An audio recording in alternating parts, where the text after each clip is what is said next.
We have Rich Rivera here, who's one of our ongoing and faculty members and mentors who introduced to us the importance of music and opening any sessions. And it seemed incredibly relevant here.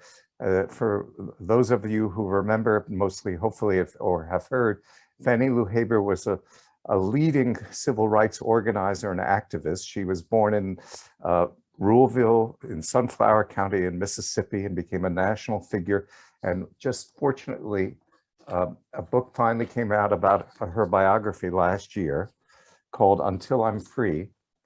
And she would start every gathering she addressed, and she addressed many gatherings, with singing this song and inviting everybody else to join her. And it seemed relevant because voting rights was her primary activity, and what could be more appropriate than that now. And she sang it to remind us of the strength that we have within us to take on some of the issues that have resurged, such as the voting rights, but also the work everybody does here. So we thought we'd open up by that session. So welcome everybody. This is just such a joy to see you all here. We have our graduating fellows. We've had 3 virtual cohorts. Can you imagine? We kept on going. And we're joined today, yay Marcus, we're joined today by some of our faculty, our mentors, family and loved ones of some of our graduating fellows. You are all incredibly welcome. It's just it's so great. Forgive me, I will try not to get emotional. It's one of the joys we have of this ceremony. So I want to formally welcome you on behalf of the New York Community Trust, the Robin Hood Foundation, who has just come in as one of our second major supporter, and at Baruch College, the Marxe School of Public and International Affairs and its Center for Nonprofit Strategy and Management.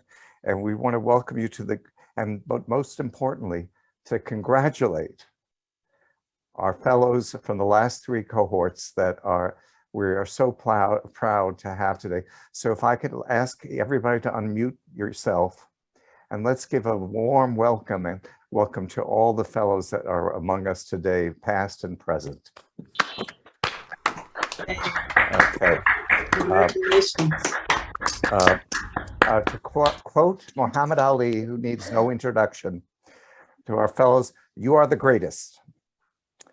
At every juncture, you have demonstrated the most important qualities of leadership: an unfailing authenticity, passion, and drive for justice.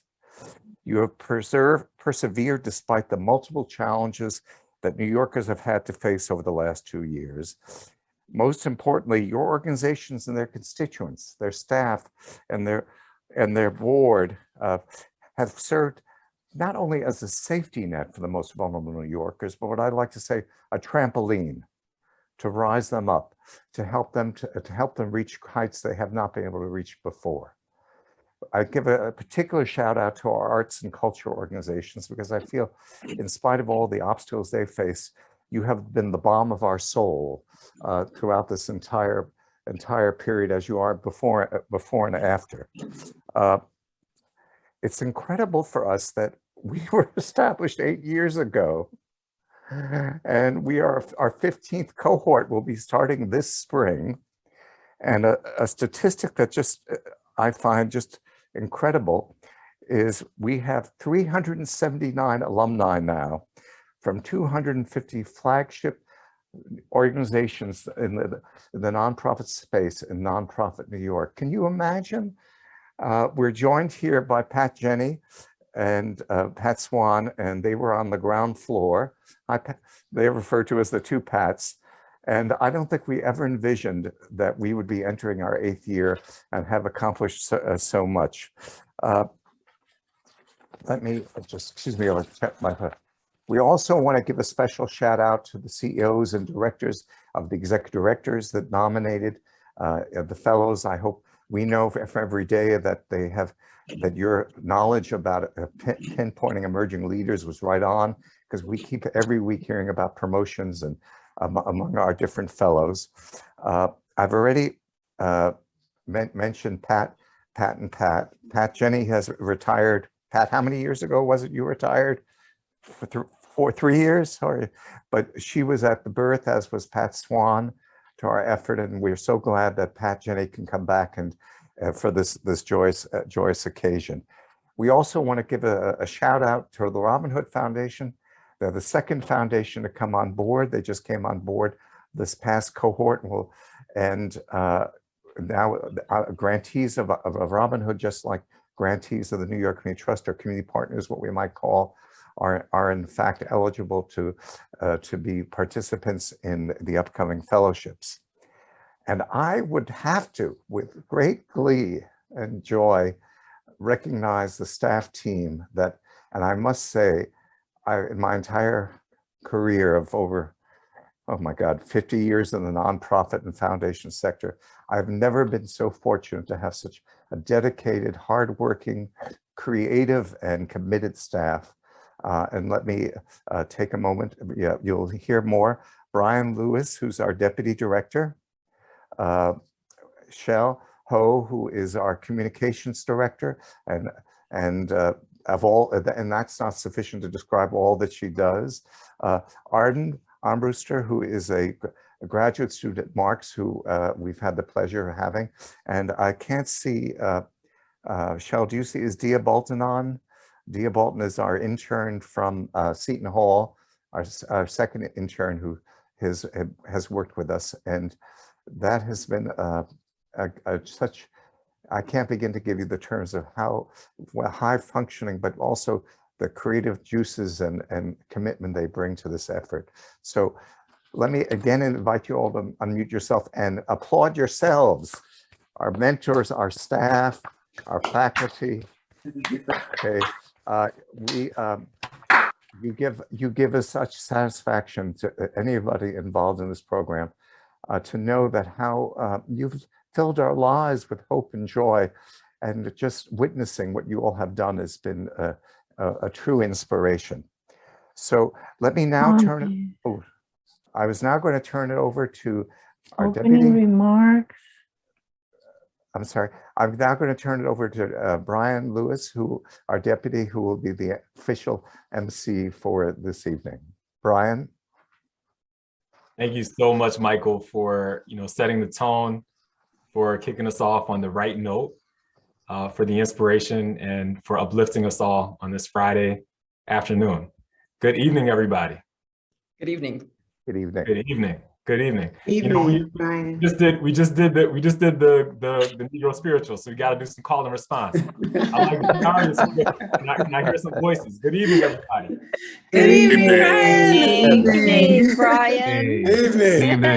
Good evening. Good evening. I see all of your beautiful faces. I want to hear your sonorous voices as well.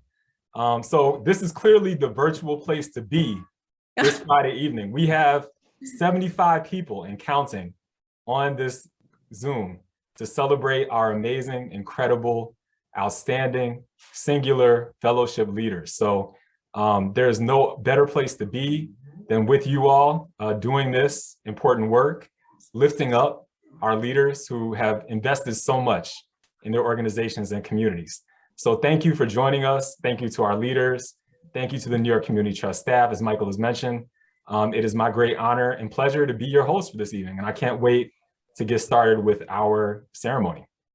So it is my great honor and distinction to introduce our first guest, Dean Aries from the Baruch's the Marxe School of Public and International Affairs. Dean Nancy Aries brings a wealth of academic, scholarly, and administrative experience to this role. She was CUNY's interim university dean for undergraduate education and the Marxe School's executive director of academic programs and the director of higher education programs. She was also the chair of Baruch College's Zicklin School of Business and then Department of Healthcare Administration and director of its graduate programs in healthcare administration.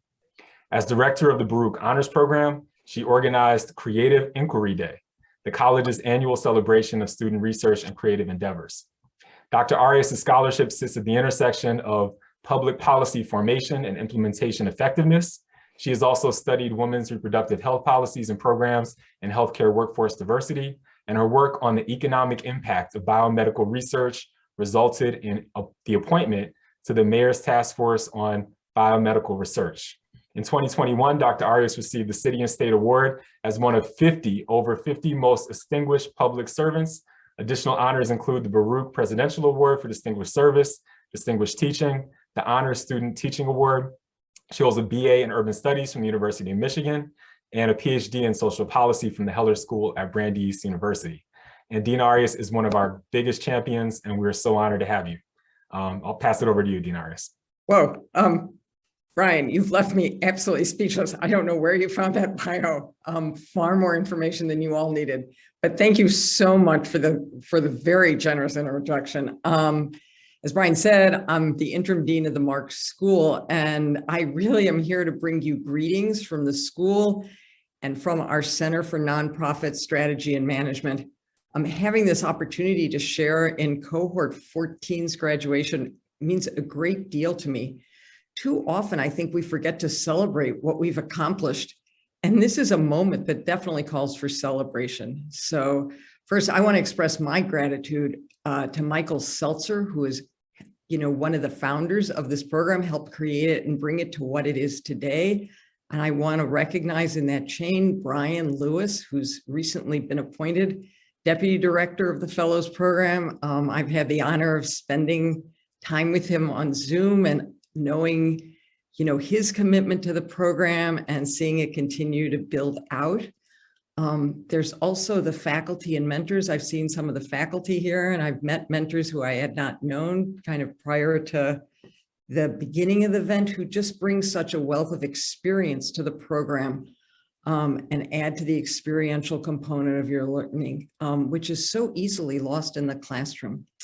So, thinking about the evening, it's really about you, those who've completed cohort 14, and the program you've been part of. And what strikes me about this program is the critical space that the New York Community Trust Fellows Program fills in your education.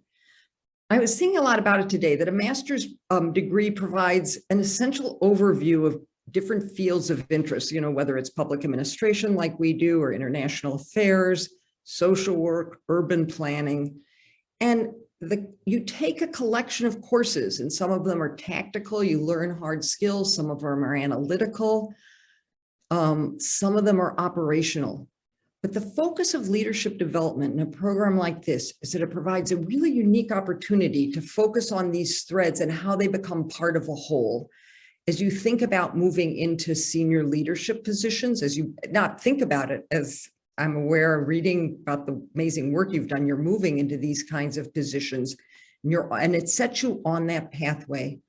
And they're summarized so well by the 3 leadership standpoints, which I am sure you as a cohort are very familiar with at this point, but for me, definitely worth repeating, about inclusivity and the recognition of the diversity of the stakeholders and their honest involvement in the work you do, performance, by which they meant, moving into brave and visionary space by creating an appetite for inspiring inclusion, and range, which is the recognition of the full range of tools available to you to get there. So that's one piece of the program. The second for me is that the New York Fellows has enabled you to become connected to a network of like-minded persons who understand your interests and concerns, and includes not only the students in the program who might form a core for you, but also the faculty and mentors. And what I was saying before, what I think also makes this program so special and striking is the connectivity that this program has created for the alumni to hold them close and be involved. And so many alumni are here tonight. And last for me is that New York Community Trust truly models what it means to be part of a program that is actively adheres to the leadership standpoints by creating a program where the principles of equity and inclusion are infused in all parts of its operation. So in thinking about what this moment means, I keep coming back to an essay Joseph Conrad wrote titled Landfalls and Departures. His metaphor of a ship sailing from one destination to another has remained with me since I read the essay early in college. Conrad describes departures as the ship departing from a port, but it can be days before the view of the coast has fully disappeared, and even longer as it makes its way across the sea. And landfalls are marked by that same quality. It's the first recognition of land, but it can be days until the land is fully formed before your eyes. A moment like this, however, is a moment when the landfall and departure are instantaneously merged together. You're watching the coast slip away. You're graduating from the fellows program. And at the same moment, you're watching new land come more exactly into your sight. And it's happening all at the same time.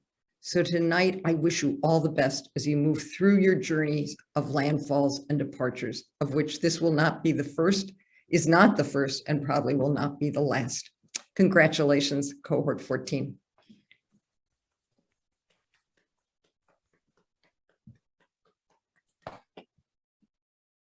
Thank you so much, Dean Aries.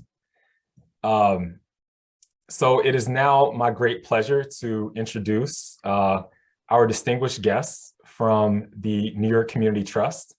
As you heard Michael mention at the top of this call, none of this would be possible if it wasn't for the tremendous, incredible generosity of the New York Community Trust, which partners with the Marxe School to ensure that each of our fellows receives an executive certificate at the end and the completion of their program.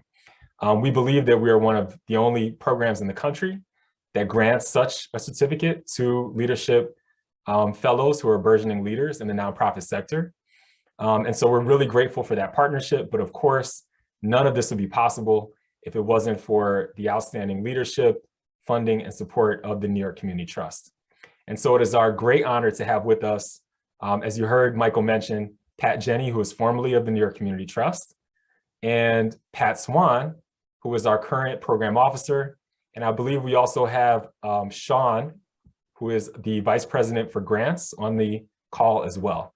So I will pass it off to Pat, who will say a few words now. I'll let Sean goes first and then I follow. All right, so I'll go. Thank you so much, Brian. It's fantastic to see you in this setting. And thank you all so much for welcoming us today. The truth is the Trust is really lucky and honored to be a part of the Fellows Program. You guys are the leaders and the hard workers in all of this, and we are just lucky to be a part of it. I am a mere observer to this. It is really Pat Jenny and Pat Swan who were around early on making this happen. And so I'm just going to share a couple of observations and then pass it on to Pat. So the truth is these days for me, it feels like there are not a lot of signs out there of hope and camaraderie. We're in the middle of an unexpected wave and a country filled with divisiveness. And the Fellows Program at Baruch is really one of those shining examples of hope and camaraderie. And it spans throughout the city. It is the only thing in my experience as a philanthropist where I have heard about it at multiple nonprofits in completely different fields, where I have gone to visit multiple organizations whose fellows I have met, who have talked about the program, and where we are able to see their potential as future leaders of the city in all corners of the nonprofit sector. So congratulations to all of you for the work that you have done, but also for the work that I know you are going to continue to do to make the city a better, remarkable place to live in the coming years. We are in great hands in being in your hands, and we thank you for everything you're doing. It's great to see you. Congratulations. And with that, I'll hand it over to Pat Swan. Thank you so much, Sean.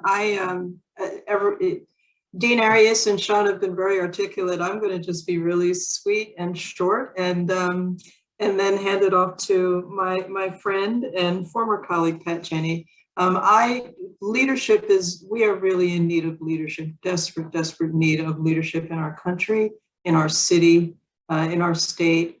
So believe me when I say that of all the things that I've had the pleasure to be involved in throughout my career in the nonprofit and foundation world, this program is right up there. I am just so pleased at what it's been able to accomplish and what it will continue to accomplish. I know that these past couple of years have been incredibly challenging, and yet each of you fellows, your CEOs have made the commitment, you've made the commitment, you've persevered, our faculty, our mentors here, excuse me, I have to give a special shout out to our board member, Buzz Tenney, who's been a mentor in this program since the beginning, basically, and has always shared with me just really highly positive feedback on his experiences with the program. And of course, the staff. Michael Seltzer, I've always thought has been really lucky. He's always seems to draw all these incredibly great staff, this team around him. And I'm convinced now it's not really about luck. It's some other magic sauce that he's got, because it's just an incredible staff. Brian, Shelley, Michael, Arden, Leah, they're just in all of the behind the scenes work that goes into keeping this program going on a virtual basis, and hopefully, let's all pray soon, back in some version of a combination of virtual and in person. It's just unbelievable. So I will not take up any more time. I'm really looking forward to hearing the rest of the program. And I'll pass it on to my former colleague, who I still miss. And hi, Pat, I'm so pleased to see you. Thank you so much for joining us for a little bit. I have very little to say this evening. However, thank you is really what I want to say, both to Michael Seltzer for inviting me. As a retiree, I feel very honored to be thought of still 3 years later. All of the credit, I think, most of the credit for the trust participation in this program for this many cohorts and this many years is really due to Pat Swan. So congratulations to you, Swan, for sticking with it. And to my former workplace, New York Community Trust. It's wonderful to see a community foundation supporting over the long haul a really valuable program such as this one in a city where grooming the next group of leaders is probably one of the most important things we can all be doing. So congratulations to Sean. You've made it for 3 years in this job. Hard to believe. Hello to Buzz. And thank you again, Michael, for inviting me. I really appreciate it. And of course, congratulations to this group of fellows. It would be fun to be doing this graduation in person as we used to do, but the time will come again. Thank you.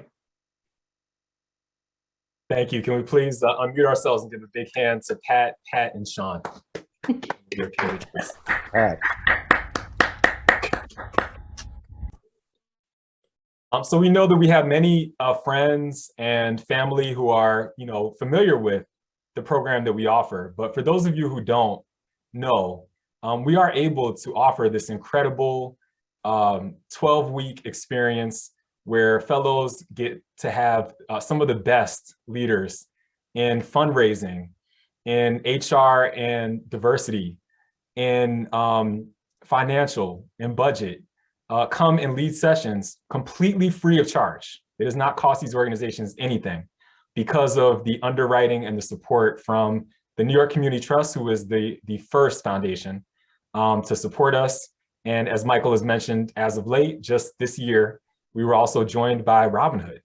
And so grantees from the New York Community Trust and Robinhood are able to send their leaders to this program completely free of charge, so that they can get skill building, so that they can expand their network of support, and so they can be prepared to be the executive directors and leaders of today's and tomorrow's nonprofit institutions in this great city. So I just want to say thank you again to the New York Community Trust, to Pat, to Sean, to Deb, who is not on this call with us, but is with us and in our hearts from the Robinhood Foundation, because we are so incredibly grateful for your generous support and for pushing forward tomorrow's leaders. So thank you. And next, we will have some voices featured from some fellows who have been a part of those incredible and amazing cohorts. I myself am a former fellow. I came through this program in 2018 on the nomination of my executive director, Giselle Castro. Exalt had recently become a New York Community Trust grantee, and we took full advantage of the opportunity to send me, my executive director sent me to this program. And I was excited to go, and I couldn't wait, to learn more about fundraising and, management of teams and people. But I have to be honest, I wasn't expecting to find the community. I wasn't expecting to find the deep level of care. I wasn't expecting to find someone in Michael, Seltzer, and Shell, who was actually just joining the fellowship when I joined, who really saw not only the potential and the great things that fellows like myself could do, but saw us for who we were as human beings, as people, as equals. And it was such a great gift and such a powerful place to be. That, as Pat mentioned, there was no way you could keep me away from our fellowship sessions on those Fridays over at FWPA back in 2018. So I love coming down there every Friday, having breakfast, having lunch, even going for happy hour many times after those sessions concluded. And we really did build family and community. So it is my great honor now to let you hear from some of those other leaders from those cohorts who were also nominated, who were selected from their cohorts as valedictorians and class speakers to give a few remarks and represent their great cohorts. And so the first person you will hear from this evening is the outstanding Karen Ford. Karen was a graduate from our most recent cohort, which just concluded this fall. And I will pass it off to Karen. She will introduce herself, tell you who she is, her title, and share a few remarks with you. Karen. Hi, thank you so much, Brian. Good evening, everyone. Thank you so much I just first want to say congratulations to all of the cohorts that are here, to all of the leadership fellows graduating today. We are really excited to be here. This is a wonderful moment and a wonderful opportunity for us. My name is Karen Ford. I am currently the Chief Operating Officer for HELPUSA. HELPUSA is one of the national homeless and housing providers. We are based in New York City. We've been around for a really, really long time. We, what I like to say, are everything housing curious. We provide an array of services, including homelessness prevention, transitional services, transitional housing, permanent and supportive housing for individuals who are facing housing insecurity. We work with veterans, we work with domestic violence individuals, and again, we are a wonderful organization that provides the most challenging work to New York City and the nation's most vulnerable populations. So thank you again to my fall 2021 cohort for nominating me to be your spokesperson and representative. So I bring you greetings from that cohort. We definitely want to first start off by thanking New York Community Trust and the Leadership Fellows team, Michael, Brian, Shelley, Arden. You guys, y'all modeled leadership excellence for us and transparency through this whole process. We acknowledge the varying organizations, our bosses, mine in particular, Dr. Tom Hamline, for nominating us, and amazing teams that we get to work with every day that provided the support we needed so that we could literally check out, right, for 8 hours on those Thursdays and those Friday afternoon, Friday mornings you were talking about, Brian, so that we can engage in this wonderful growth opportunity. Thank you. So New York Community Trust leadership, you guys, y'all did an excellent job of bringing all of us together, right? When we first got together, we are such a diverse group of professionals, each in us from different ethnic and racial backgrounds, from different service industries, gender identities, and the varying levels of leadership in our professional careers. I myself, I came to the Fellows program looking for a safe space to help me answer some personal questions around whether or not I was ready, one, and second, whether or not I even wanted to pursue the next level in my professional career. I've been in the field a really long time, 25 years, and yeah, I did start when I was a baby, right? Doing this work in homeless services, and I am Chief Operating Officer, and so the natural next progression for me is CEO and President.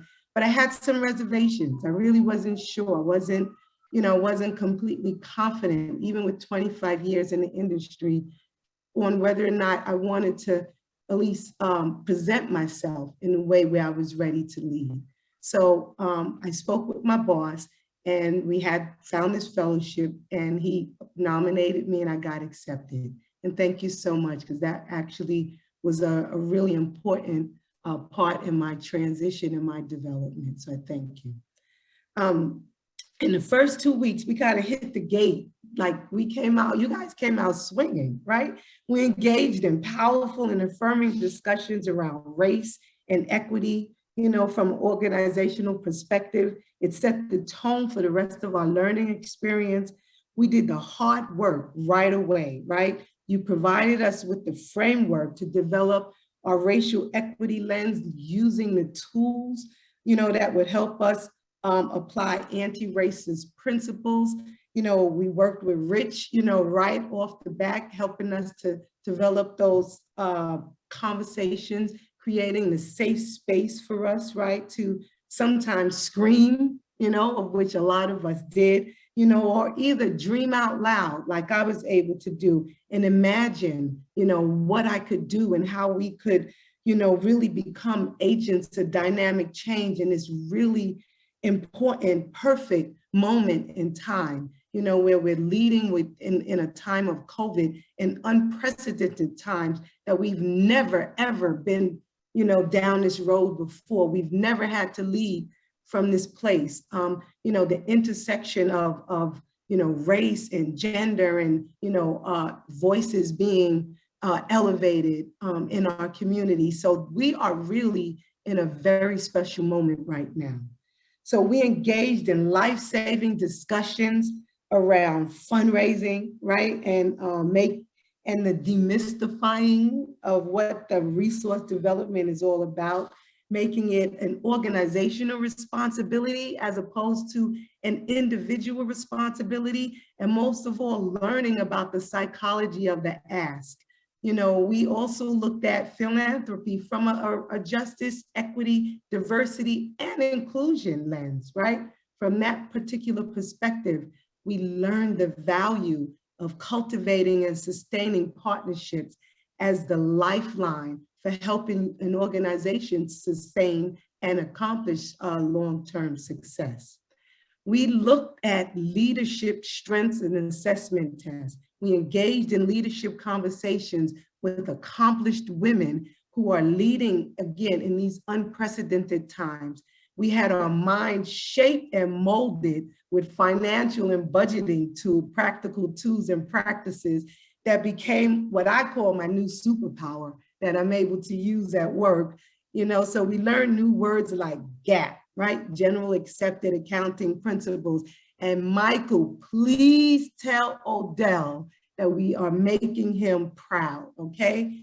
And that the accountants and the human service providers, we really have the same goal, but we just speak two different languages, right? And we need to learn to communicate, so we learned the value of communicating both our lessons, and the importance of storytelling with budgets, because that's what Odell taught us, right? Budgets are about storytelling. You got to be able to tell that story of how you're spending the money. And then we also learned the value through our communication sessions of telling stories about the lives of the people that we are privileged and honored to represent. So myself, being a Gen Xer and pretty much an anti-social media person, right? I personally was convinced throughout this time of the importance and the value of having a social media platform and a strategy. So the organization, we're engaging in that as well. And I personally am engaging in having a better presence in social media. We had courageous conversations with our mentors, and I am extremely grateful to Michael and to Brian for connected me with Nancy. I mean, we're still going strong, and it's just been really life-changing for me.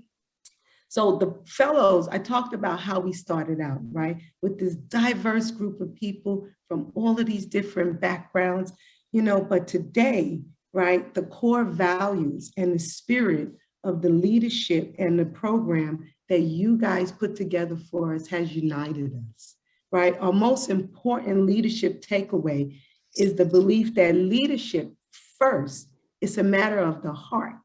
Whenever we have the opportunity or the responsibility to influence the thinking, the behavior, or the development of others, the first choice is whether to see the moment through the eyes of my own self, right, and my own self-interest, or for the benefit of those that we are leading. You guys taught us that transformative leadership is a heart, it's a head, it's a hands, and it's a habit connection, emanating most importantly from the love that we have of ourselves, from the love that we have of our communities, and from the love that we have of our teams and the people that we're responsible for, that we work for and that we work with. So thank you so much, New York Community Trust. Thank you for this opportunity. We, the cohort of fall 2021, is forever changed. Thank you.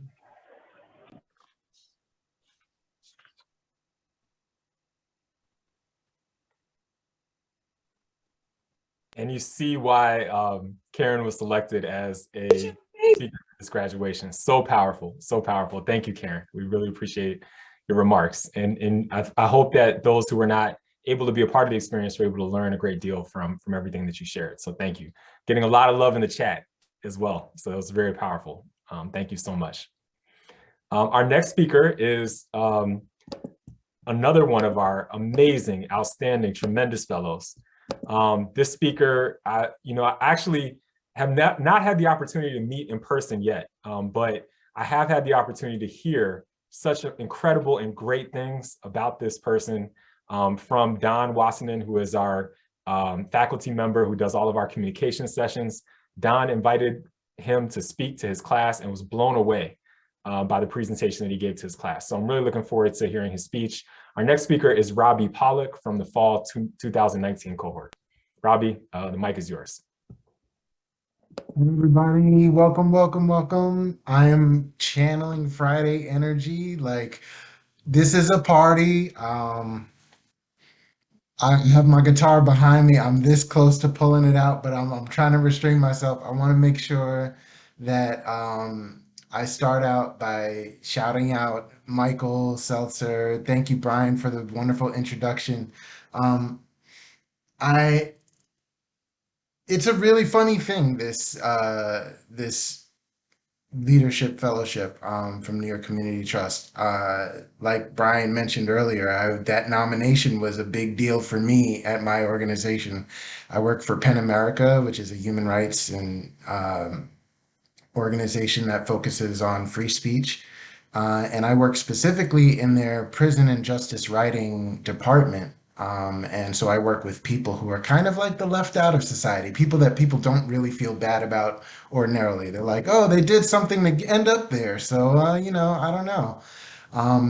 And part of my change project with this group that I wasn't sure was even a good change project was I really wanted to see if we could integrate social justice issues across all avenues of our organization and see whatever I can do to make that happen. It felt like an ambitious and ridiculous task. And I was a fall 2019 cohort member. So enter spring 2020 when the world blew up.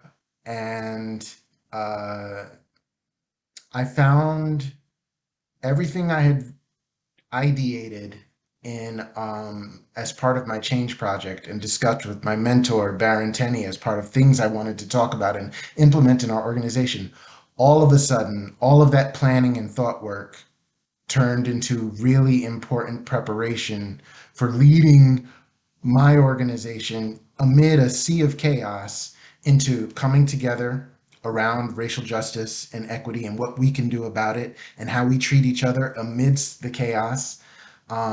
We held radical discussions, literally borrowed directly strategies that I learned in our World Cafe workshops, literally hijacked all of that and brought it to bear on our hurting team members in our organization.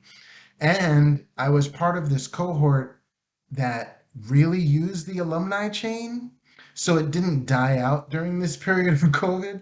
I should have an agenda for this speech, but what I really wanted to reflect off the rip was gratitude at receiving the kind of training that isn't surface level, but goes so deep that when it's an emergency, like a well-trained fighter, you're doing the right things. And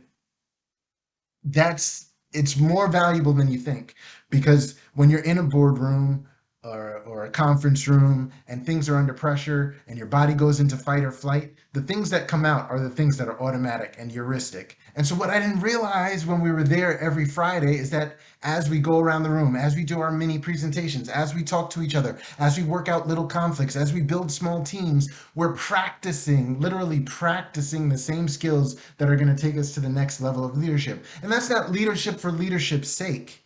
In our cohort, we have people all across the sphere, like we mentioned, we impact New York. We are a wave of how New York works, about how it serves the lowest of lowest people, about how we interface with the highest of highest per capita givers. And so we cross all the sections. We are New York.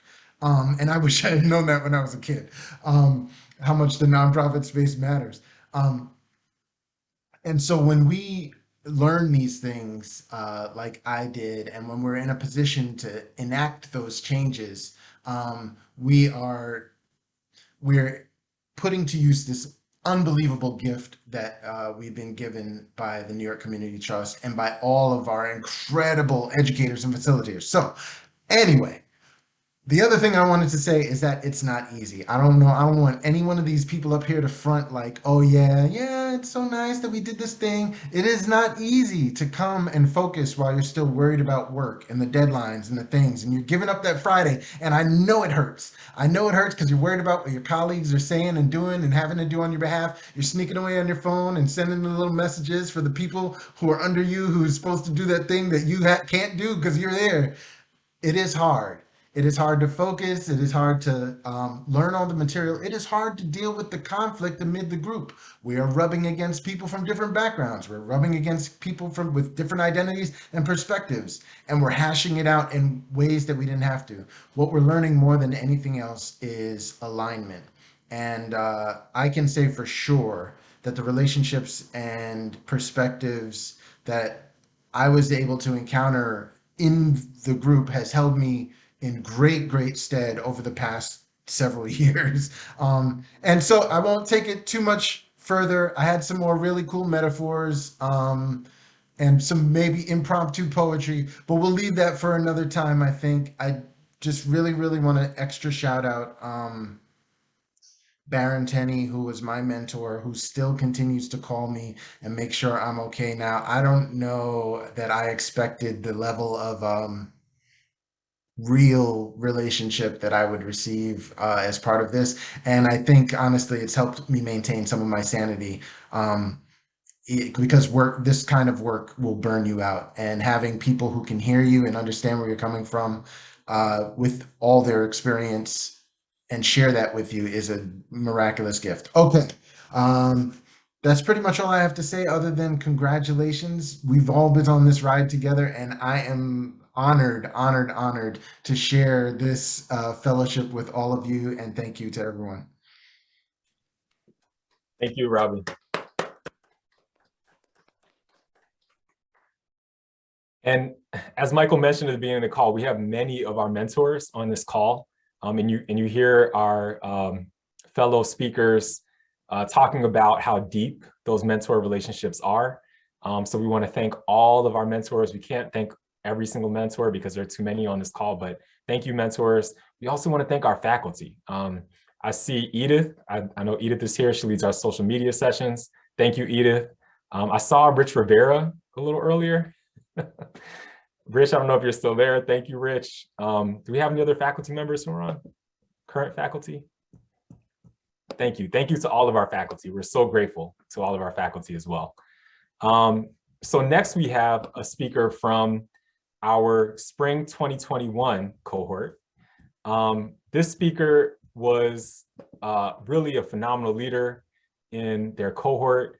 I got to work closely with this speaker because the 2021 cohort was also the first cohort that I joined the Leadership Fellows as a staff member. And so this cohort is very special to me. It was my first cohort as a staff member. And I really got to know this leader very well and just saw how dynamic and special and awesome they were and showed up for every single session, just excited to learn and ready to go. So it's now my great honor to introduce Hayley.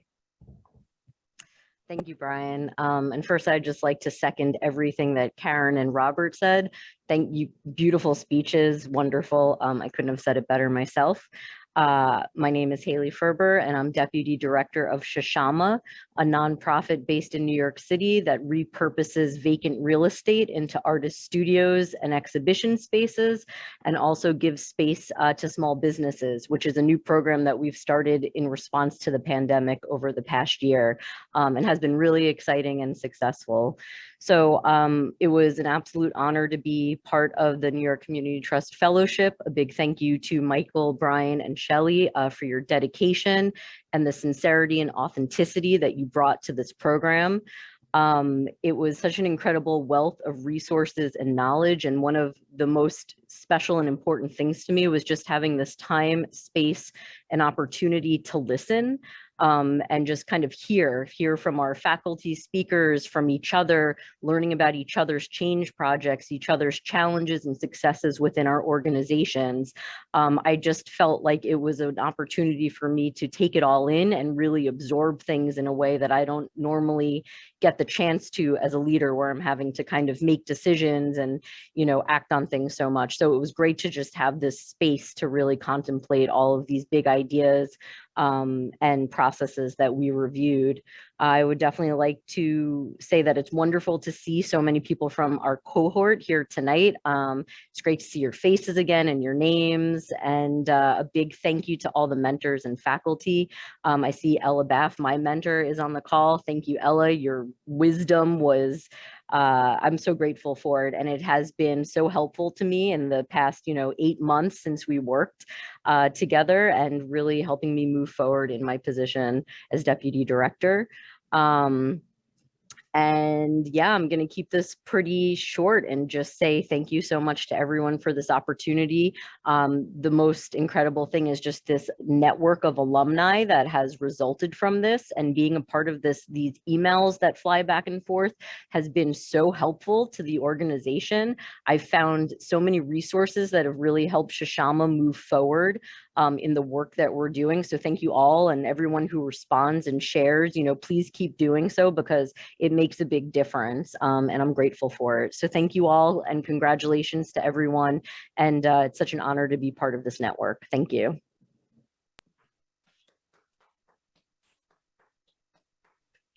Awesome speech. Thank you so much, Hayley. And so our last, but certainly not least, fellow leader speaker is coming to us from, again, a very, very special cohort, our fall 2020 cohort.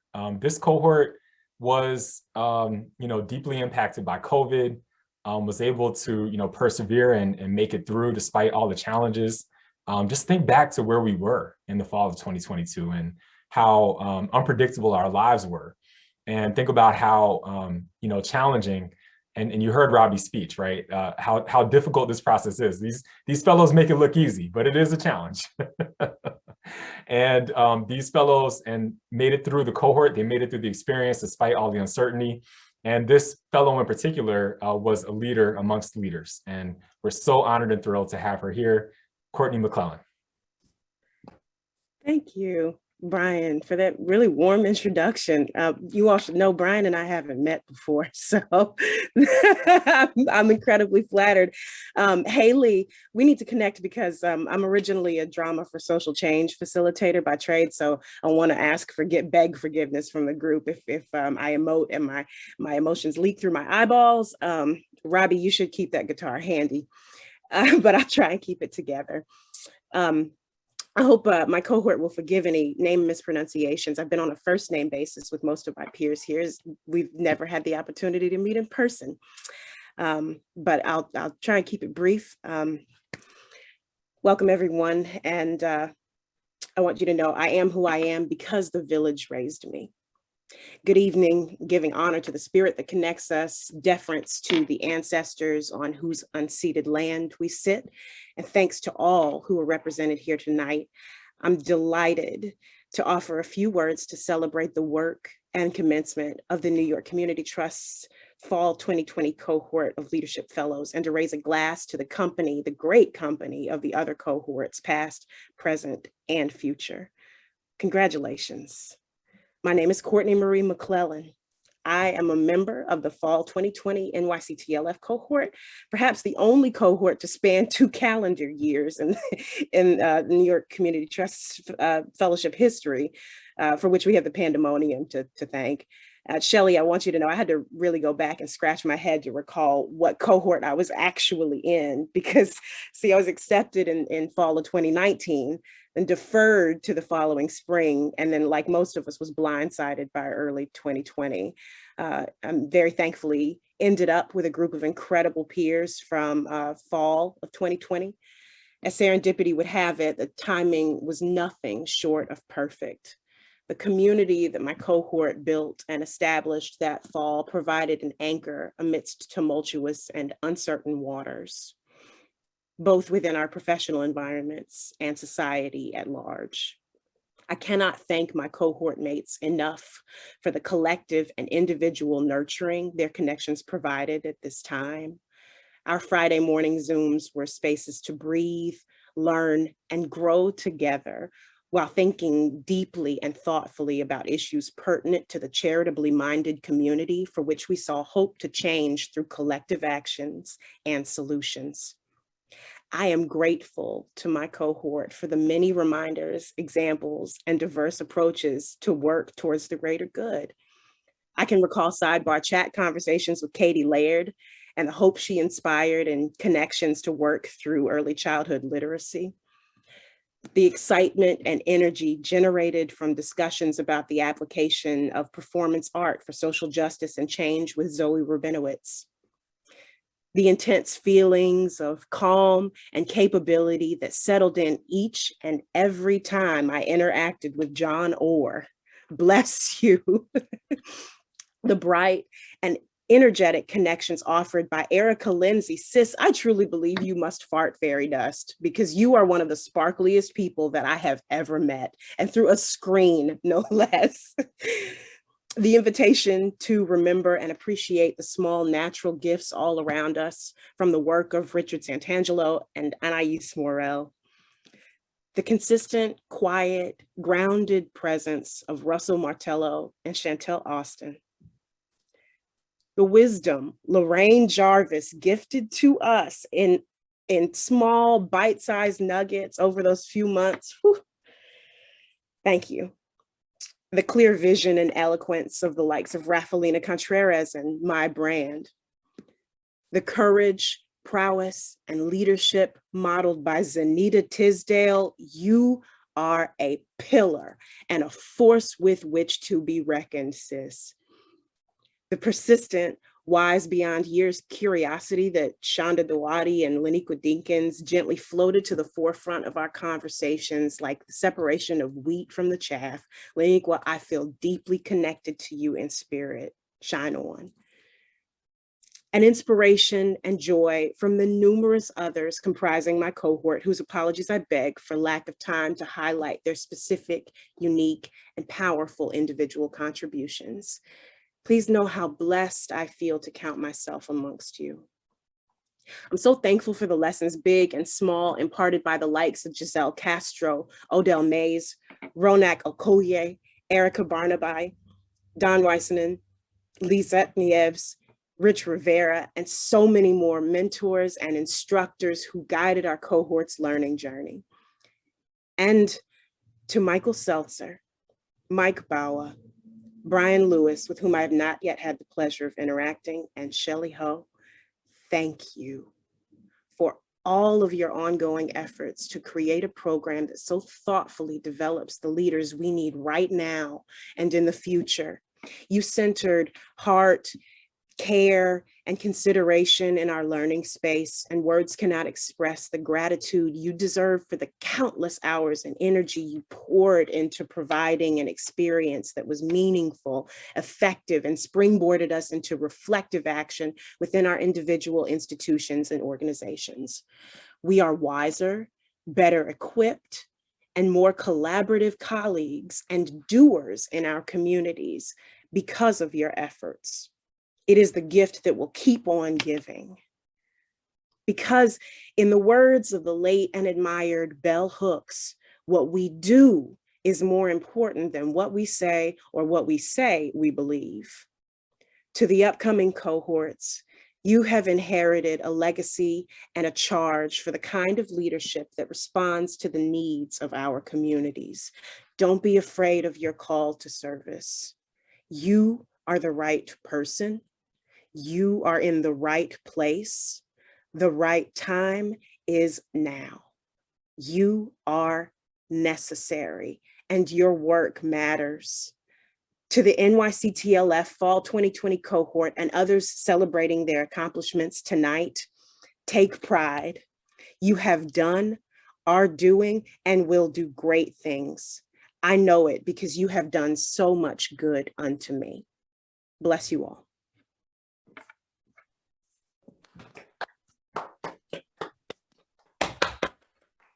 Ashe, Ashe.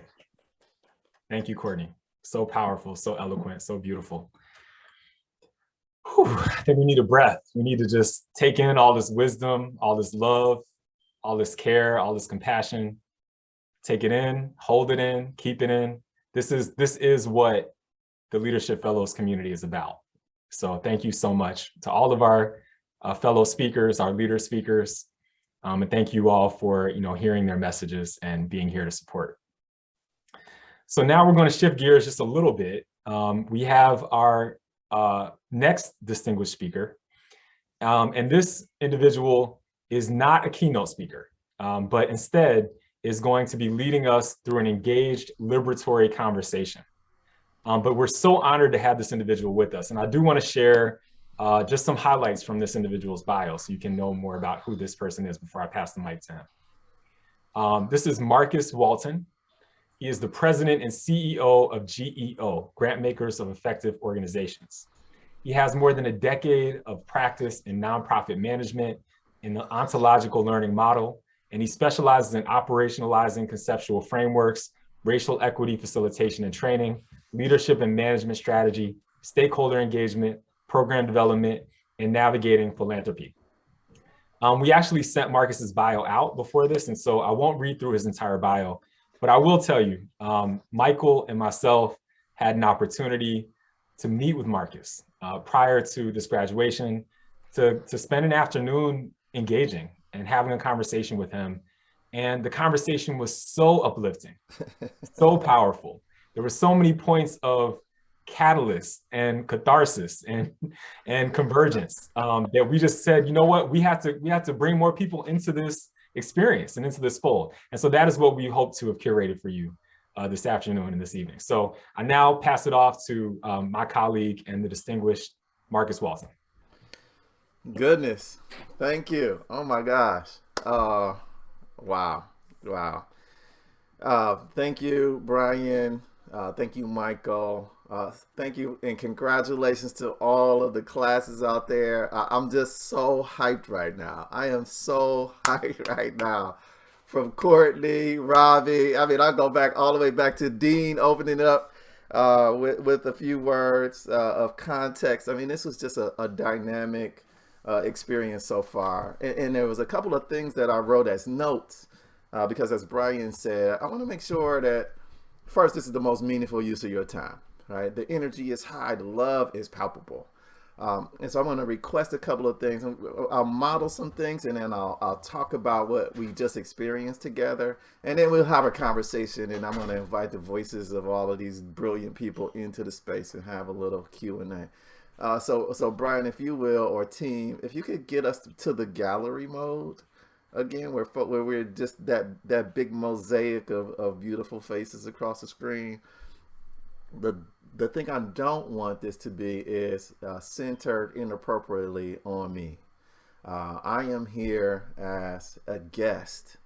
I'm so humbled and such a peer in ongoing learning with you, but has a particular point of view about leadership and a particular set of insights and observations that might be useful for you as you think about your experience today, leading up to today, and what it means going forward, right? In other words, all that stuff you heard in the bio, I want to support your efforts to put into practice the things that you have learned and hold dear to your heart right now as values and a vision for change, because I also understand this group to be about leading change. And it's not hard to see at all or imagine, based upon what I've experienced so far, how each of you is destined for a particular kind of success. I want to frame that for you in a larger context, but do all of this out of just sheer gratitude. And so first and foremost, I took some notes here. You'll see me referring back to these notes, but this is from all of your speeches because it was just so fascinating. And it's such a profound experience for me that I practically threw out anything that I thought I might be saying coming into this. And you compelled me to show up in the fullest expression of vulnerability and openness that I possibly could be as an offering to this group to advance the vision that has brought you all here today. And so my request is that you receive this offering humbly as my best and highest expression of gratitude, and that you take advantage of this opportunity to allow your voice to be heard, to ask questions of someone who is out on the battlefield in real time, leading change within multiple sectors, who has spent the majority of the past 10 years training organizations in racial equity when many organizations were still wondering why it was relevant, right? It was only 2 years ago because of some extreme racial atrocities that were globally witnessed that we started to see an awakening and an opening in terms of a receptivity to this kind of conversation around equity, when so many people have come before us pushing this same cause. And so what I offer to you is that you are part of something that is tremendously large. And I recall from the dean earlier referring to threads, connecting the threads for the whole, right? This is the moment that I'm offering for you. And again, I come as no expert, just someone who has been in the field, who remains on the field, who has a set of observations and lessons that I want you to be able to learn from, so you don't have to repeat them unnecessarily and continue to make the same mistakes over and over that some of us before you have made. And so let me just start there. I just happen to be seeing Courtney on my screen. And so Courtney, I'm going to honor you because honor is one of the themes from 2022 that has made it through my process of reflection that happens at the end of every year in December and carries forward into how I think about what's important, that supports the vision that I have for thriving for myself. And so first and foremost, what I'm modeling for you is that there's something that's important as a part of your process, from my experience, that will support the actualization of the things that are driving your efforts, right? There's something that compelled you to pursue this fellowship in the first place. Is there anyone that wasn't compelled to pursue the fellowship? right? It's something that brought you here, right?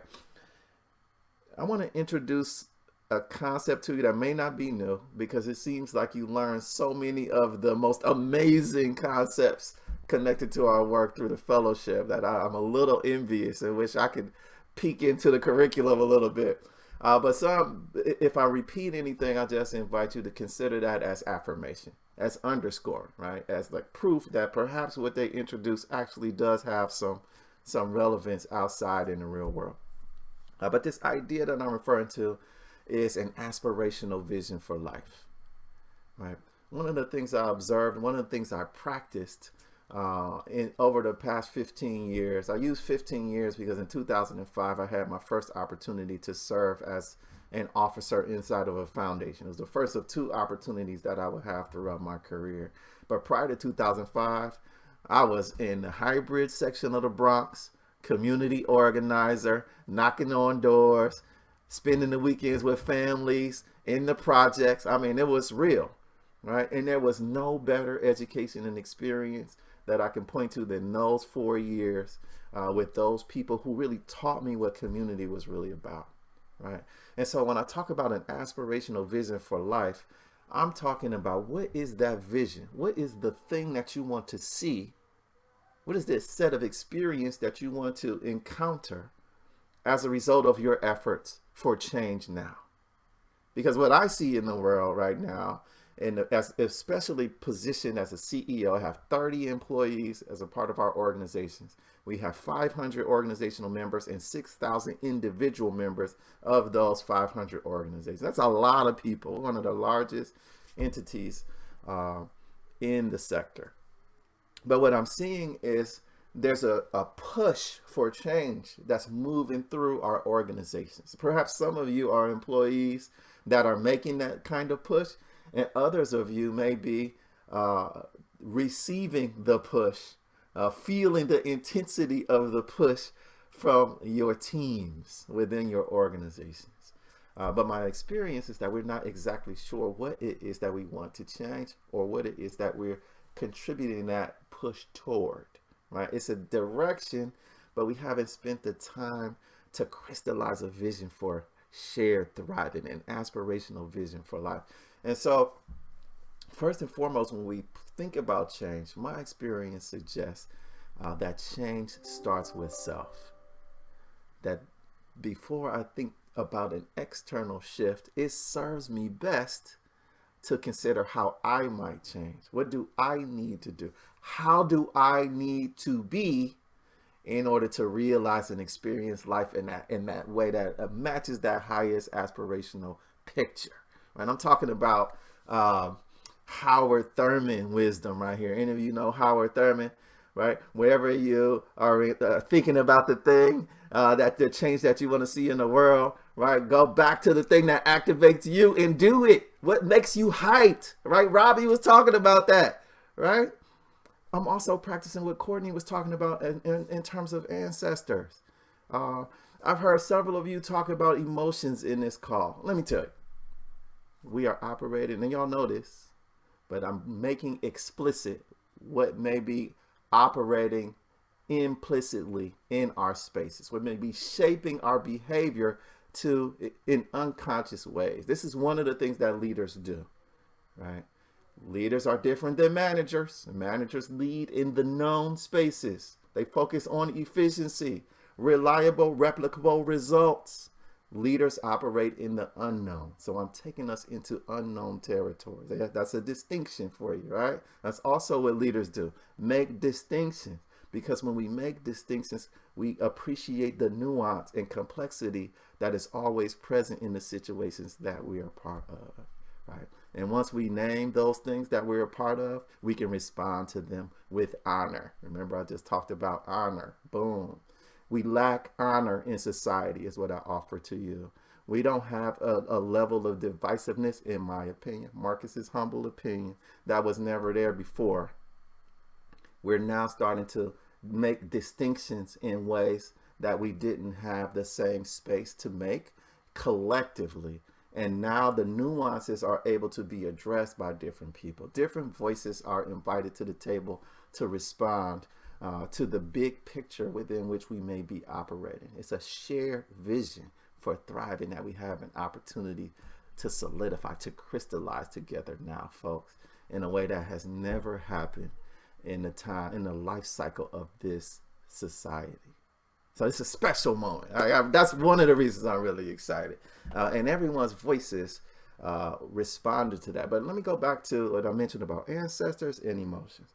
Once, opening up with Let It Shine. Oh my goodness.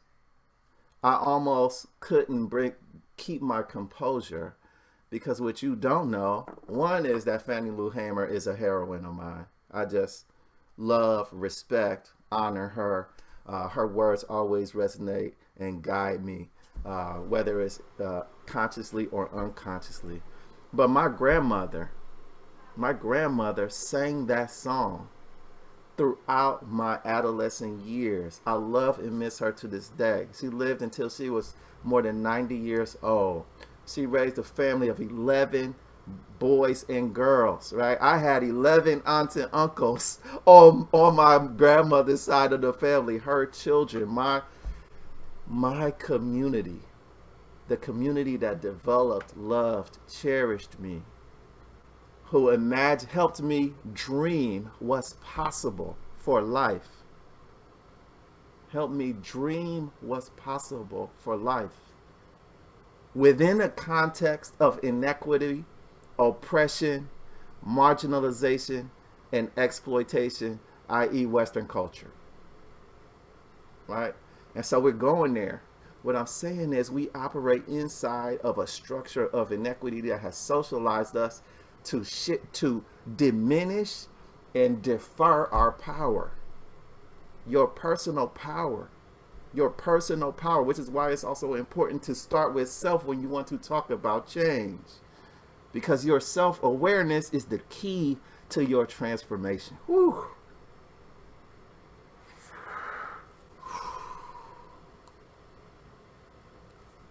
So now that emotion that we're talking about, now I hope you feel what I'm sharing with you, because as an offering of vulnerability, I'm imploring for you to open the parts of yourself up that you have been afraid to open before, because therein lies the power that we all need to access to realize the promise of our aspirational vision for life. For some of us, it's trauma. For some of us, it's unnamed harm that we've experienced at some point in life before now and have not acknowledged since the point in time where we were able to survive through. We made it through. Woo! Let me say thank you for making it through, and we need you here whole. You need to be here whole, because you're more than just a survivor. One of the beautiful things about this space, one of the beautiful things about listening to each of your speeches, is that I was reminded, and here's one of my notes, that the ancestors across the full diaspora of the cultures represented in this space right now have already instructed us through the wisdom, practices, and rituals of the various cultures we come from, our cultural heritages, to know thyself, to know who you are as human beings, and remember that we are all interconnected. Every culture says that except Western culture, that reinforces competition, that reinforces independence, operating independently, that reinforces isolation and separation, that reinforces a hierarchy of human value based upon appearance, a caste system between human beings that is not real, but is based upon a construct of social and political value.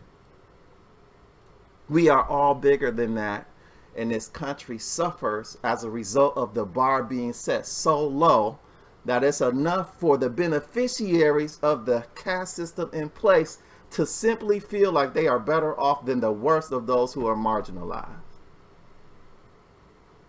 That's why this country is in the situation that it is. It is a reckoning. But we won't fully realize this reckoning, just Marcus's opinion. We won't fully realize this reckoning until we move through the process of awakening that we collectively experienced 2 years ago. Okay, so when we talk about let it shine, when Fannie Lou Hamer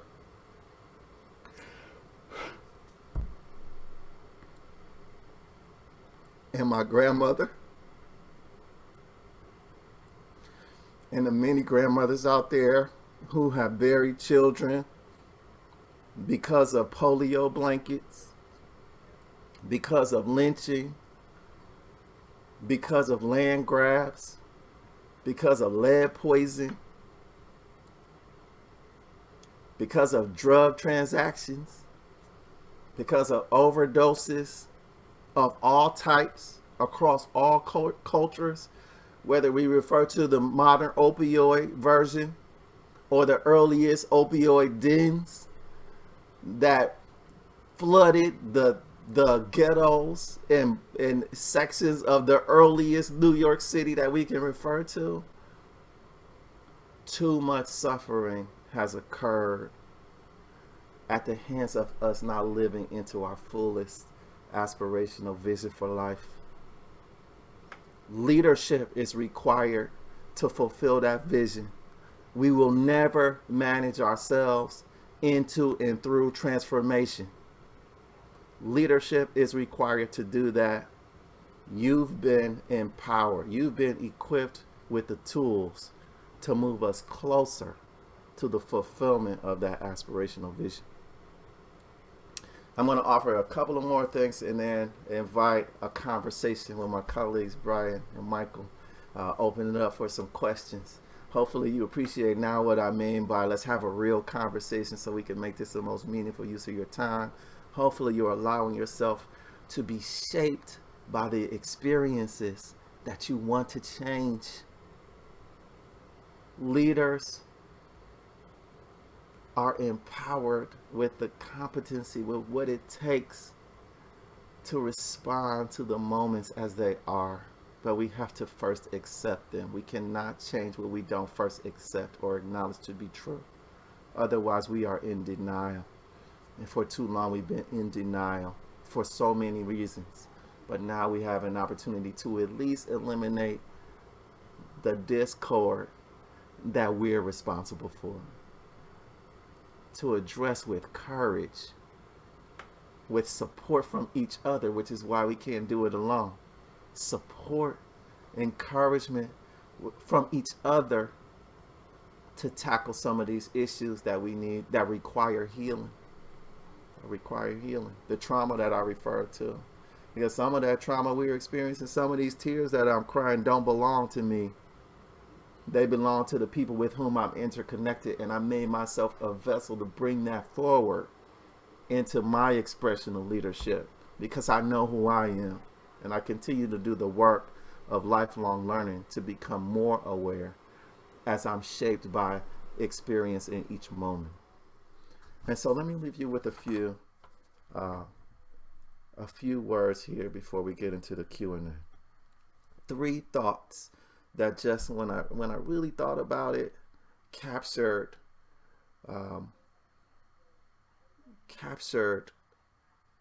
advice that I wish I'd had, insight that I wish I had at the earliest stages of my own efforts to guide me. And then I'm going to leave you with what I refer to as the 5 C's of leadership. So 3 themes and then the 5 C's of leadership.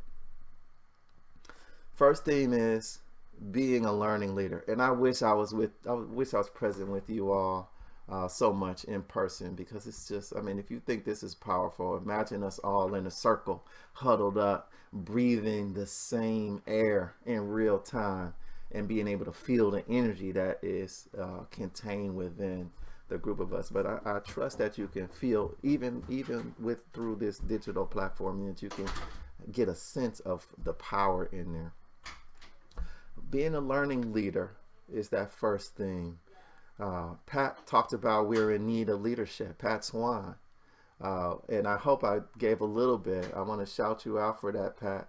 You didn't see my notes in advance, but I wanted to underscore the importance of leadership now because of what I mentioned about management and how so much has been invested into management over generations of business development in this country. But leadership operates outside of that. It can operate in tandem with it, but focusing on efficiency isn't what we're talking about. We're talking about a disciplined approach to sharpen our vision, our goals, right, our objectives for thriving. And for too long, we've been satisfied with survival. Quite frankly, especially when you start talking about the diverse range of marginalized cultures in society, Black cultures, indigenous cultures generally, Latinx communities, communities of diverse sexual orientation, survival has become an identity. That is not the fullness of who we are as human beings. And I invite you to reject that today so that we move forward as a fuller representation of who we are. Like I said, the ancestors who were instructing us to know ourselves would not support us identifying a minimalist expression of our full humanity. Instead, they are encouraging us to test our power. And I want to offer you the themes based upon what I've tried that has been most promising for me. So focusing on self first, then others is one of those rules, right? Developing that discipline around expanding self-awareness and lifelong learning is what I'm referring to. So that requires taking time to identify my personal values, like really setting goals. Y'all ever talked about vision boards and things? Like, yeah, do that every year. Do that every couple of months. Where do you want to be in 2 years? Where do you want to be in 4 years? Where do you want to be in 7 years? The thing about it is, it's not about getting it perfect. It's about developing the habit of imagining what's possible for yourselves and not only operating from what's practical. When we operate from what's practical, we're only operating with the floor and not considering the ceiling of possibilities. And you deserve it. If you don't operate from that set of possibilities, the sky is the limit. If you're not dreaming, then you're not letting your light shine like Fannie Lou Hamer was talking about. And more importantly, you're not honoring your humanity. You're operating from scarcity instead, right? That's what it means to operate from scarcity. Abundance is your birthright. And this society has not socialized us to interact with the abundance that's available and accessible to us if we're willing to shift our mindsets and attitudes to connect with it more fully. So we have to practice this, and we have to do this collectively. That's why going at it alone won't work. That's why going at change with a mindset of shame won't work, or guilt won't work, because you won't allow that part of you that's to be available to other people. And that's the very part that requires healing. We already agreed on that by definition. And so we want to practice patience. We want to practice accountability. We want to practice support and encouragement with ourselves first, so that we become familiar with all of those and can offer it to other people. Because guess what? We consider ourselves leading something or serving others, and we haven't cleaned all of that stuff up, then we're going to be imposing that, projecting that into the relationships that are engaged in those processes that we're charged to lead. Right? So healing is critical. Thriving is the goal. Surviving is important. It got us there, but it is not the end. It's the beginning. Right? So that's one. 2, we want to see things through to fruition. Stick with the process. Adopt a generational commitment to generational change. Meaning appreciate that where we're picking up is where generations before us left off. Right? The Fannie Lou Hamers. I actually believe not only is this another phase in the civil rights movement, but that we're at an inflection point in the history of our country that picks up where Reconstruction left off. The unfinished, unfulfilled promise of Reconstruction continues to cycle itself over and over again, allowing us an opportunity to get it right. And we may have an opportunity to do that if we step into this with a different mindset and a different appetite for change that's connected to a timeline that matches what change requires. Why do I say it like that? Because change is not based upon my individual appetite for it. It's based upon our collective ability to move together. So in other words, it's been said that change happens at the speed of trust, right? We talk a lot about trust-based stuff. Yes, change does happen at the speed of trust. Yes, trust is the currency for change. So everything we do ought to necessarily center the act of building trust. And progress happens at the pace of change. The pace is about how we move collectively from one stage to another. It doesn't matter if I run ahead 5 paces and I'm enjoying prosperity, and I look behind you and the people that I love the most, with whom I'm most interconnected, are suffering. Moving together is how we measure progress, folks. And our institutions have not necessarily embraced that fully, and so it won't always be captured in our evaluation processes. Which leads to my third point: questioning the premise. It serves us, in addition to focusing on ourselves first and practicing patience, accountability, support, and encouragement, in addition to sticking with processes through fruition and committing to the long game for optimal impact.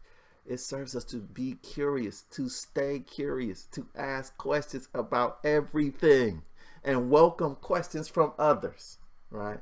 In other words, be less certain and more curious. Right? So when someone refers to you as an expert, at least from my point of view, thank you graciously, and I choose not to receive that title. I'm simply expressing the values, the wisdom from across that diaspora of cultural heritages that we all belong to, as well as my direct lineage of ancestors before me. And I've synthesized that into something that is relevant today in a way that as an invitation for us to operate differently, to allow ourselves to be shaped by contemporary variables for change, but protected by the wisdom and knowledge from those generations before us. The protective factors of our ancestors and our cultural backgrounds are always available for us. It's why we can be courageous, folks. We need not worry about harm, because collectively we are everything that we need. We are the answers to anything that's revealed through a process of deliberation at any particular point in time. My experience is that whenever we come together with a shared point of view, with a common point of view, a common purpose, a common vision, then what is revealed through the process of deliberation is exactly what the situation or circumstances of that moment require. It has never failed. It is why I'm a CEO today, and I started off from an organizer in the hybrid section of the Bronx 15 years ago, 18 years ago, right? We are miraculous, folks. We are miraculous, and we just don't know it. And we operate from what we know as opposed to allow what we don't know to draw us in. And so I said I would close us out, at least for this portion, with the 5 C's of leadership, right? 5 C's of leadership are courage, competency, compassion, confidence, and care. Courage, competency, compassion, confidence, and care. What does this mean? What I'm referring to here is a quick way for leaders to think about what's required to develop trust from those people who are looking to us for guidance, for support, as a resource to support their own development. right? People are looking for courage because courageous leadership is required to enter into spaces of unknown, of uncertainty, of ambiguity. If we don't know that after the last 2 years, then we haven't been leading. But it's been characterized by uncertainty, by doing things that have never been done before in the same way. So courage is essential. And as I referred to earlier through those 3 themes, our collective genius gives us a broad foundation upon which to draw all of the courage that we need. My experience is that it's only when I depend on my own intellect that I start to entertain self-doubt. When I start to believe the hype of the Western socialization that I refer to, that isolates and separates me as individual, i.e. operating from ego, is when I start to lose courage. And so the most effective leadership then, which is where this first C comes from, is the leader that taps into the collective genius of the constituents or team or community around them. Competency comes from the wisdom, the knowledge, the application of what you learned through experience over time, right? And sharing that in a way that other people can witness and say, ah, that person, I feel confident in this leader, right? I see that this person is moving methodically through, even though I haven't experienced this and I don't know what's going to happen, I trust the process that we're moving through, this uncertainty. That's competency.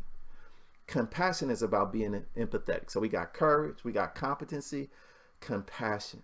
When the people who depend on us appreciate empathy, they see us paying attention to where each one of us may be in our own development, in our own journey, where we may be struggling and needing support, whether we ask for it or not, and we respond to it.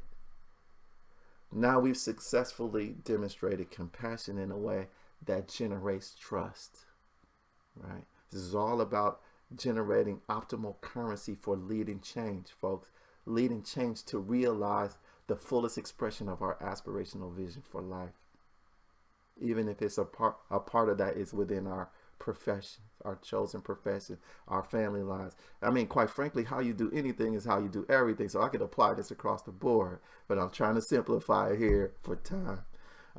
Confidence, as I mentioned, comes from the witnessing of this. So that means we're not doing this in our little closet and then coming out as the face of perfection that no one feels like they can connect to.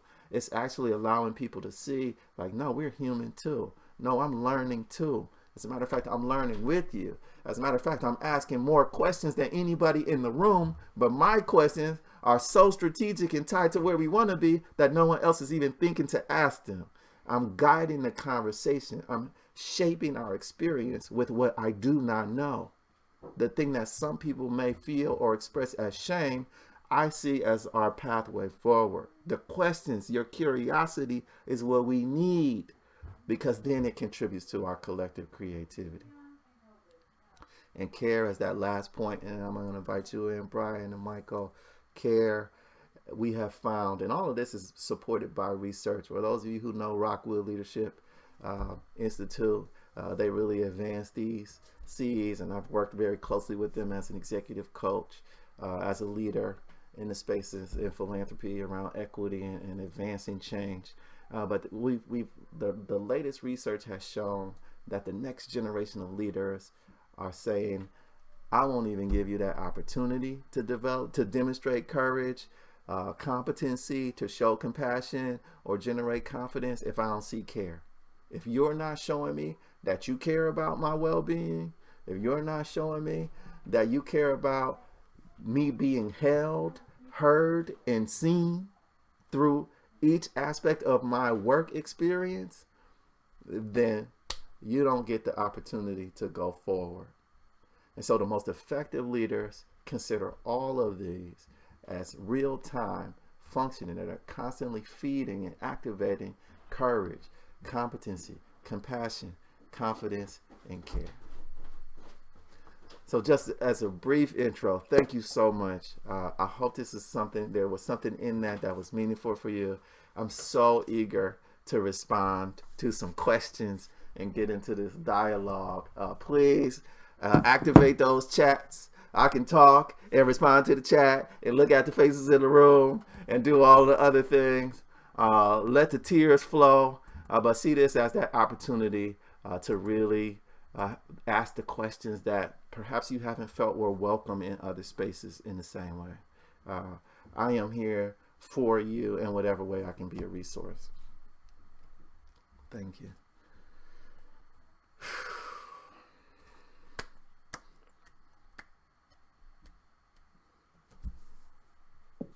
Marcus, I think I can safely say I'm not the only one who feels like their soul is soaring right now.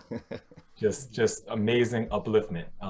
We do want to invite all of our guests to step forward, to respond, to engage. You can either respond and engage in the chat or here verbally with us now.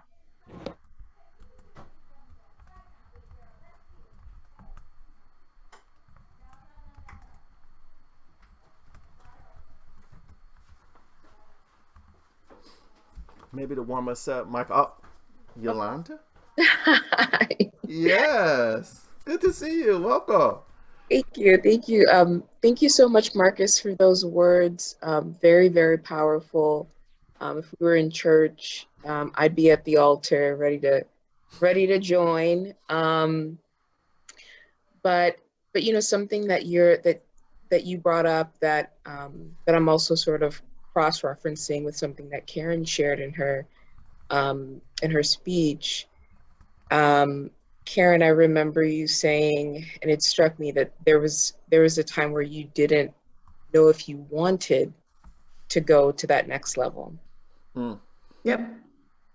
And and I think that there is like there might be a couple of us, a handful maybe, who've seen how leadership is operated in the past and see the damage that has been done and what is required to take the steps necessary for our generation. And a lot of us are already sort of burned out from the journey thus far. Yeah. And the fighting thus far, and the not being heard and not being seen, and yes. or to being overly seen and overly, burdened, right? And just sort of being mishandled by the culture, right? That doesn't know what the direction is and that hasn't given us the space yet to lead, right? Yeah. And so I guess the question for you is like, how do you, how? Yes. How? I love it. Thank you. How do we get to that place? Yeah. Yes. You modeled exactly what I invited us to consider. You had a feeling, you were compelled to say something, weren't quite sure how to say it, but you asked a question.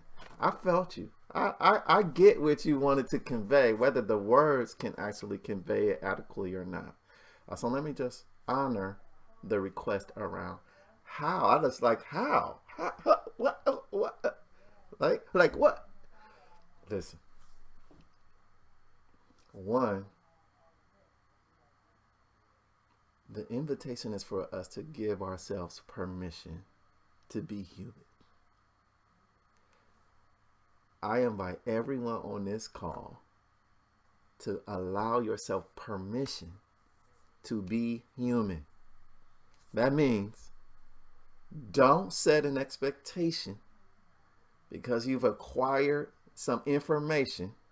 You developed some intellect that's different and above what is typical for, let's say, average citizen. Allow yourself to still be just like that person. To wonder, what's it going to take? How do we need to be? What's missing? Why do we keep having the same experiences over and over again generationally? Because I'll tell you this, Yolanda, and shout out to Karen. I was loving that. Karen, Where you at? We could have kept going with that thing. Let me tell you.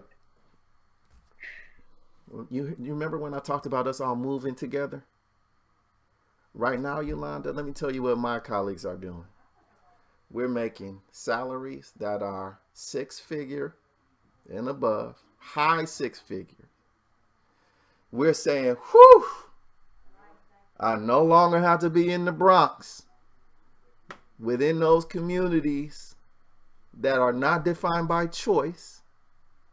And now I want to know what it's like to be at the helm. So we don't really care. This is just, please don't receive this as flippant as it may sound. But there's a part of us that's not really interested in the values that we're espousing as much as we want to be the ones that are benefiting from the inequity, not them. When is it my turn? Yolanda, I'm offering that that's more what I'm experiencing than we fought so hard to make change in a particular area. And it's just something that's so mysterious and intractable about that area of change that we keep failing. No, we're not getting there together.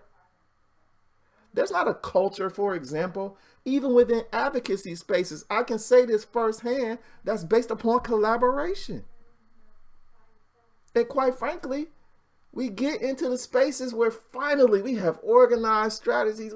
We've taken the long view. We've done so many of the things that I've described. We get to the table and we're afraid of power. We're unfamiliar with exercising power. And so then we retreat to an advocacy position when the table is for negotiation. So guess what? That's not the individual's fault who is referring to their default way of being. It's more of an indicator of how far we progressed at operating from a collective that's based upon thriving and a shared vision for thriving.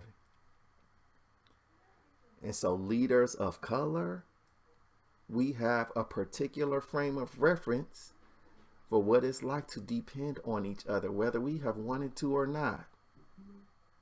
But guess what? There's purpose in that. The world has never seen a group of leaders this large, dare I say a critical mass of leaders with this much education, this much access, this much power, who are equipped to step into the roles and change the culture based upon our values, purpose, and vision. We have some work to do, Yolanda, around our healing, in other words, and then around what it takes for us to work together in ways that are generative and not competitive. Diversity contributed to competition between people of diverse backgrounds to be empowered. That's different than equity. Equity is a game changer where we eliminate that racial hierarchy and not just try to be the one that's on top of it.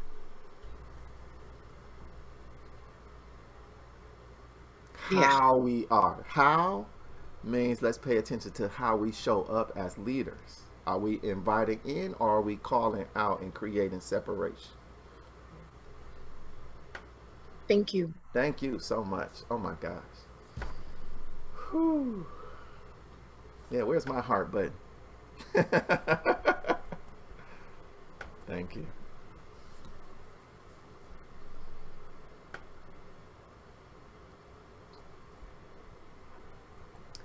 I can't see the screen here, but what I do know is that I have someone that follows me, and I would be the biggest hypocrite in the world if I didn't honor the time that's allotted for that next person.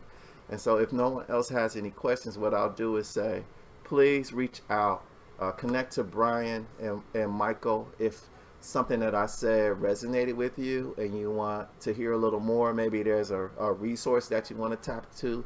A lot of what I did was introduce what a very experienced leadership coach that's grounded in racial equity values would offer to you. And so I can talk for days about that, but this is not about talking, and I hope that's one of the things that you really take away here. This is about how we show up for each other, but particularly for ourselves first, in order to be in a way that is more aligned with us, to achieve a more fulfilling and meaningful experience. Folks, our sector is the only one that exists that's centered on joy.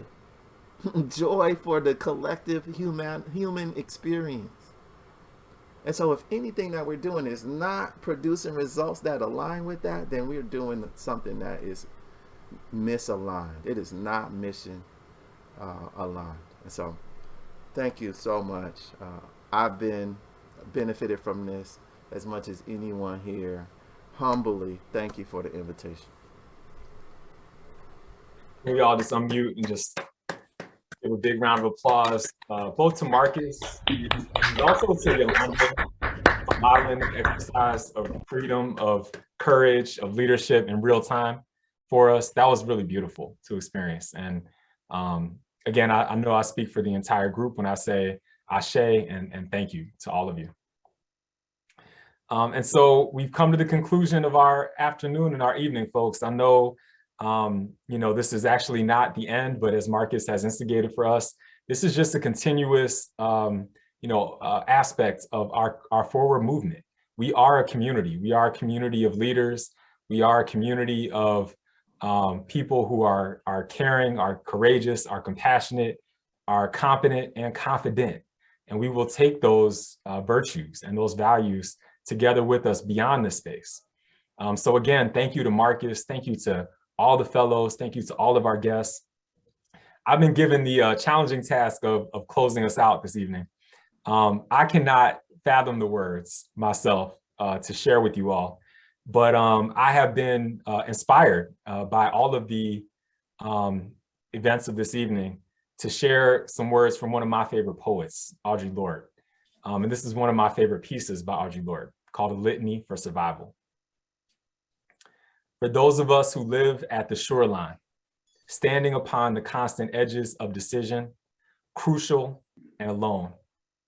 For those of us who cannot indulge the passing dreams of choice, who love in doorways, coming and going, in the hours between dawns, looking inward and outward, at once, before and after, seeking a now that can breed futures like bread in our children's mouths, so their dreams will not reflect the death of ours.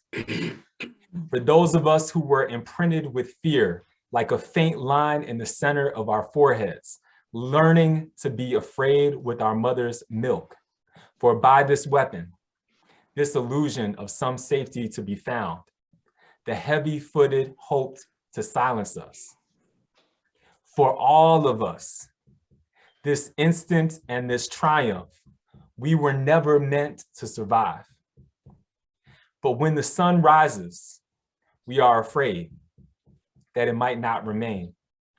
And when the sun sets, we are afraid it might not rise in the morning. When our stomachs are full, we are afraid of indigestion. And when our stomachs are empty, we are afraid we may never eat again. When we are loved, we are afraid love will vanish.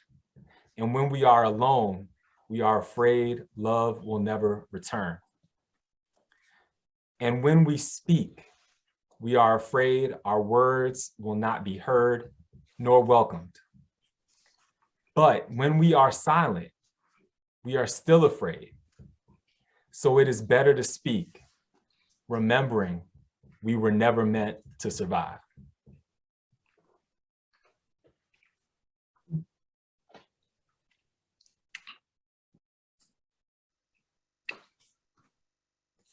Thank you so much for that, Brian. Extremely powerful, extremely moving. Before we close out, oh, Michael, do you want to give some final remarks first? The only thing I want to say, and my words seem paltry compared to the wisdom we've heard, is you all are ambassadors to recruit our next cohort of fellows, which will start this spring. So please, you can start registering now on our website, but I can't think of better speakers as to what the value of the program is than from the fellows that we've heard tonight. So I invite you to continue to build our community. And finally, don't underestimate the joy that you're giving all of us who have been midwives along the way. It's just, gosh, it's, as you heard me say many times, you're an incredible source of joy for those of us who had the pleasure to create and curate this experience. All right, thank you for that, Michael. Yes, absolutely. Spring recruitment is open. I believe the dates run from roughly April to July, but I will have to check. So this is the part of graduation where if we were in person, I would get you all to like stand against a wall and then rearrange yourselves in size order, which I've always found really funny because like people are really good at doing that. No matter how big the group is, people can do that in less than like 2 minutes. But we are virtual, so we do not have to do that in order to take a group picture. We just have to smile at our cameras. So I'm going to ask you all to do that. If you are still here and you don't mind appearing with your face on, please turn on your videos as well. I'm going to turn mine off just so I can kind of deal with all of the technology that I have here. But I would like to be in the photo with you all. It's just that it's easier for me to do it this way. So I'm going to turn this off. I will still be here. I will be taking this photo now. So if I could ask you all to please smile into your webcams. Congratulations to the New York Community Trust Leadership Fellows. Yes. Yes. Okay, let me take one more picture, as is tradition, just in case anybody blinked, anything like that happened. So one more time. 1, 2, 3. Congratulations. Okay. All right. And now I am going to close us out with one more time playing Michael's favorite song. I actually have to turn off my camera again to do that. I've got issues with technology here, which is to say that I'm very good at it and I don't have enough space. So there we go. I'm gonna let it shine. Oh, this little light of mine. I'm gonna let it shine. This little light of mine. I'm gonna let it shine. Let it shine. Let it shine. Let it shine. I'm gonna let it shine. This little light of mine, I'm gonna let it shine. I go, I'm gonna let it shine. Let it shine, let it shine, let it shine. I'm gonna let it shine. Oh, I've got the light of freedom. I'm gonna let it shine. I've got the light of freedom. I'm gonna let it shine. Let it shine, let it shine, let it shine.